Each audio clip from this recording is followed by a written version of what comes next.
How did you find your way to Burnley? Tell us that story. It was odd actually, because I'd never heard of Burnley before in my life. I know it might sound weird now that I'm playing for him, but before I moved over here, I actually hadn't heard of him before. And Rhys came over on loan from Middlesbrough for 3 months, and that's when I actually first heard of him, and that was in 2009, 10, I think, maybe 2008, 2009, and it was sort of Rhys's agent that sorted me out, because obviously he sorted him out with a loan here, and I just came over for a 1 week trial, and then a week later they said, oh, we want to keep you for another week, and I was like, oh, this could be promising. But then by the end of that week I was packing my bags to go for a trial somewhere in Scotland, and then my agent called me up and said that they were interested in signing me on a 2-year contract, and then after a while I got offered a 3-year contract, so I just said I'd snap it up and obviously make my way in football that way. Yeah, and how's your time at the club been? It's been enjoyable. My first year in the youth team wasn't as good as my second year.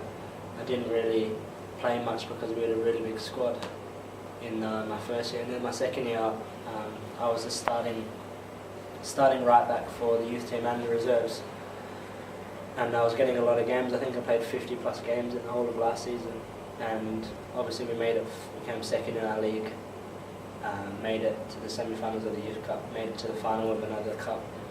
We had a really, really good team, and we did really well. And then this year it's just pretty much that team. Everyone's been offered a contract for another year, so we're all just playing together and we're all enjoying it. We just hope we get our chance sometime soon. And you signed a professional deal with the first team in May, was it? Or I got offered it in May, and then I signed it before I went back to Australia in the middle of May as well. So I signed that, and I knew that I had a little bit of closure at the end of last season, that I wasn't going back, not knowing that I didn't have a contract or anything. So it was good that I signed it, and I'm happy now.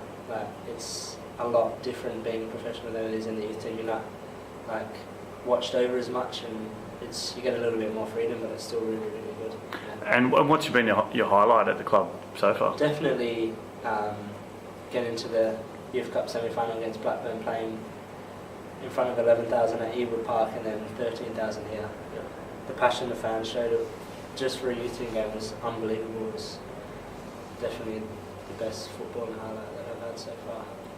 And how's your season been this year, obviously coming back and training with the first team? It's been slow because we're not an academy, we're just a centre of excellence, so we don't get the under-21s Premier League sort of thing, so we don't play competitive games for the reserves, which is a bit hard to get our head around, because obviously when we were in the youth team we had a game to look forward to every Saturday, so we had something to work to. But here it's just now we don't know if we've got a game next week, it might be the week after, it might be in a month's time, and it's just hard to keep your head really, because you have to try and maintain your fitness, and if you're not playing matches then you're not getting match fitness, and it's just have to crack on and just train a lot harder. And you've been on the bench a few times for the first team, but yet to make your start? At the end of last season, when I was on here, after the Blackburn game, I was training with the first team a lot, and then it was said that the gaffer said that I was going to be around with the first team at the end of the season on the bench, and then the game after the Blackburn game, I think we were playing Wrexham at home, and I did my medial ligament in my right knee, and I was out for 6 weeks, and that was the rest of the season after that. So by the time I had gone and got it fixed, there was no more first team games left, and the season was over. And then by the time I come back this season, they brought in extra defenders, and so it's been a lot slower this year than it was last year, but it's just the way football is. Everything's not going to go right for you, so you just have to keep your head down and work. You're on a 1-year professional deal. I mean, what's your goal for the future? Well, hopefully just work hard this year and hopefully get offered another contract, and then if worse comes to worse and I don't get offered another contract, then I can always go and look to play football in Australia or Asia or Europe or wherever all the other Aussies are. I can go for trials around here, and hopefully I'll get picked up by another club. But I'm just really looking forward to getting offered a new contract and then hopefully getting picked for the Aussie Under-20 World Cup in Turkey next year. next year. So that's something you're looking to, you'd love to make that squad, I'm sure. Yeah, I'd love to make it, but obviously I'm not getting my hopes up because obviously I didn't get picked for the Asian Championships, and obviously that's just as important as the World Cup, and I didn't get picked, so I just have to see what happens. I just have to keep working and playing, hopefully go out on loan and get some more experience, and then hopefully it gives them no choice but to pick me for the squad. And you can play in midfield and defence. I mean, you obviously play a lot at right back, but have you got a favourite position? I enjoy playing right back because I go forward. I get forward a lot, and I've been playing centre back a lot here because we've had a lot of injuries and a couple of our players have gone out on loan. So I've been playing centre back, but obviously I'm not the tallest of people to play centre back, especially in England when the strikers are 6'5". But I've been doing okay, and I've played a couple of games in centre midfield, centre defensive midfield, just cleaning up and that. But it's enjoyable. I like trying out new positions, and I'll just play anywhere. Really.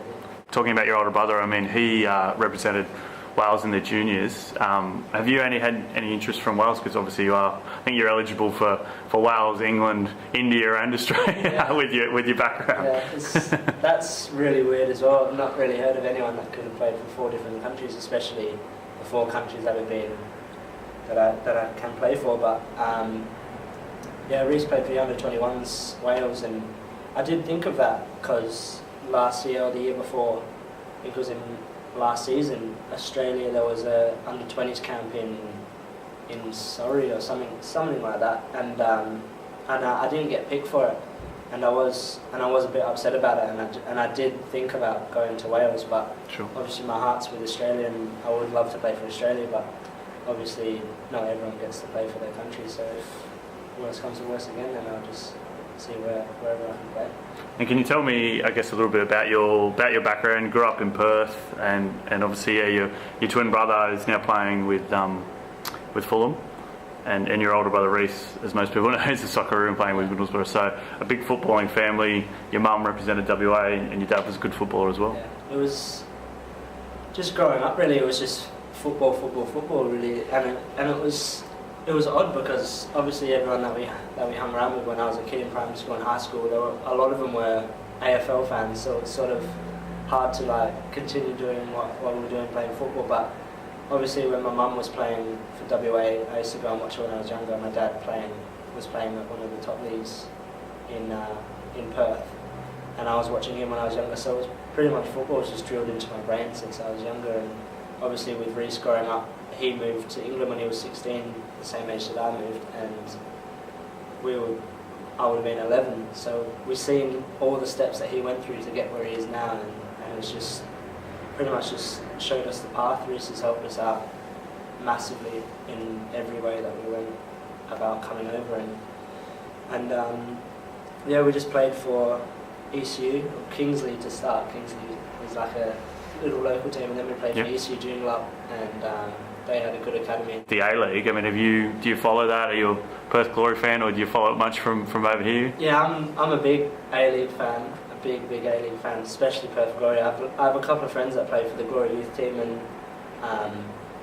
play for the first team as well, and there's Hyundai A-League highlights on every week here, so I make sure I watch them, and it's just, the league is getting better and better as the years go past. And players like Telpier and Heskey are turning up now, and rumours about David Beckham, and the league's just going to get bigger and bigger, and I just hope that it just keeps getting bigger and bigger, so that players that play over here, if they don't get a club over here, then they can go back over there and just obviously earn as much money and enjoy football as much as they would over here. And there's a lot of players, similar to yourself, who've been juniors in English clubs and come back, like Aryn Williams won and done really well. Is that playing in the A-League one day, is that a goal of yours at some point in the future? Definitely. I've obviously got a couple of goals that I'd like to pursue before that, and that's definitely on the list. I would love to play for Perth Glory.